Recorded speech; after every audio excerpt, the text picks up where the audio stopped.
Hey everyone, how's it going? Welcome back to another video. I'm Ryan Beach, and in this video, we're gonna be talking about the 4% progression that we talked about in the last video, and we're gonna be covering how it can be used to help make your practice more efficient and more effective. Before we dive into how the 4% progression helps us be more efficient and effective with our work, I thought it'd be good to define these words. I always find it helpful to know what the exact definition of various words are so that I can begin to understand how the things that I'm doing might be fulfilling this or maybe not fulfilling it because I was a bit confused about what it meant in the first place. Starting with efficiency, there are two different definitions that I feel are relevant. The first one is going to be when related to a machine or a system, and the definition reads, achieving maximum productivity with minimum wasted effort or expense. Now, the machine part of this definition might not really matter to us that much, but the system part totally matters to us because when we're talking about practice organization,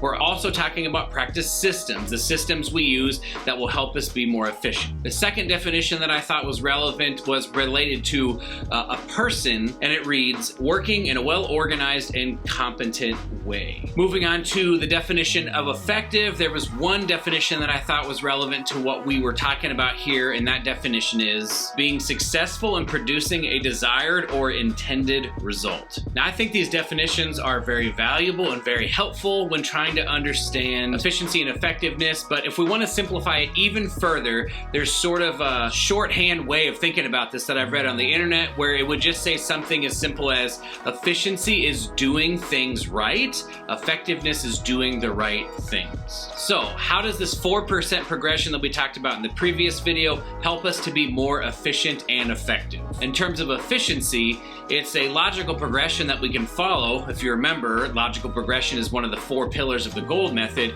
and it helps us to make sure that we are being maximally efficient with minimal wasted repetition. What I mean is that each repetition that you do, you're going to increase by 4%. This is ensuring that you are slowly but surely moving forward, but it's not moving you forward so much that you'll begin to fail at a certain point, meaning that you'll be just challenged enough to be successful, and that's going to help you make sure that every single repetition is imprinting good habits and making sure that you're being totally efficient and productive with your time. The more you're able to practice in a space where you are challenged and you can be successful and you can stay there, you're arguably in what would be your most productive practice space possible, and that is what we would call being efficient. When we're talking about the 4% progression from the previous video, and we're asking how does this help us be more effective with our practice, I think we need to zero in on the first few words of the definition to be successful in producing the intended or the desired result,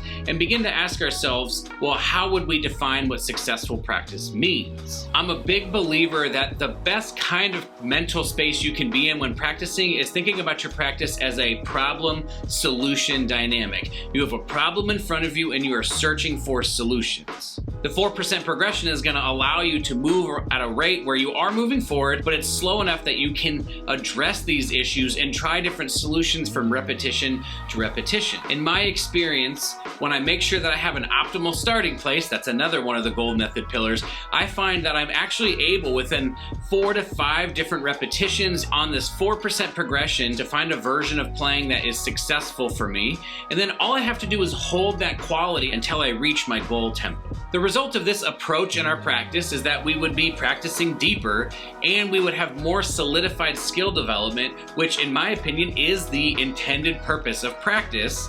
Hence, your practice is effective. I hope this video has been helpful for you in kind of seeing how we would take a concept like the 4% progression, or maybe you have other concepts that you're working on in your practice, and how we would begin to think critically about how we would be more efficient, more effective with our work, and kind of what that can look like. If you found this video to be helpful, I'd appreciate it if you would give it a like. Don't forget to subscribe. I have a link down below. If you have any questions, you can sign up for a free 30-minute meeting with me, and I would be happy to help to the best of my ability. If you missed the 4% progression video, I'm going to put that up on the screen, and I highly recommend you check out that video so you have even more context for what we talked about here.